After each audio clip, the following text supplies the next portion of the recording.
It's really the story of David versus Goliath. Think of it like Rey Mysterio Jr. against the Big Show. The Munchkins themselves going up against the Great Oz.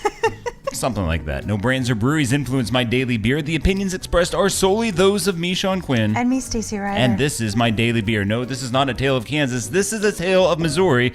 And today we spotlight Schlafly's Coconut Creme Ale, a 5.5 ABV. Now, many recipes for fruit beers call for the use of an extract just before bottling, but this American wheat is brewed with both coconut and pineapple, then aged on lightly toasted coconut flakes.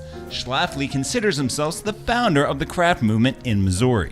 In 1991, St. Louis lawyer Thomas Schlafly decided to play David to one of the city's biggest business Goliaths, Anheuser-Busch. He started the St. Louis Brewery as the city's first microbrewery in the shadow of the world's biggest beer maker and the first brewery in the city since Prohibition. Think about that. A local guy taking on Anheuser-Busch in 1991, despite attempts by local legislators that tried to limit how many barrels he could brew and resistance from local distributors. Schlafly took an abandoned warehouse in Midtown St. Louis and turned it into one of the nation's most successful craft brewers. This coconut cream ale is interesting because when you read coconut at first on the label, I think you imagine an overwhelming amount of coconut on the aroma and taste. That's not necessarily the first thing that you get. When I opened it up and poured it, I got a little bit of that coconut right away, but when I went back to really look for it, it was gone. It's more of a sweetness. They talk about it being brewed with pineapple and coconut, so I get the sweet on the first drink and maybe a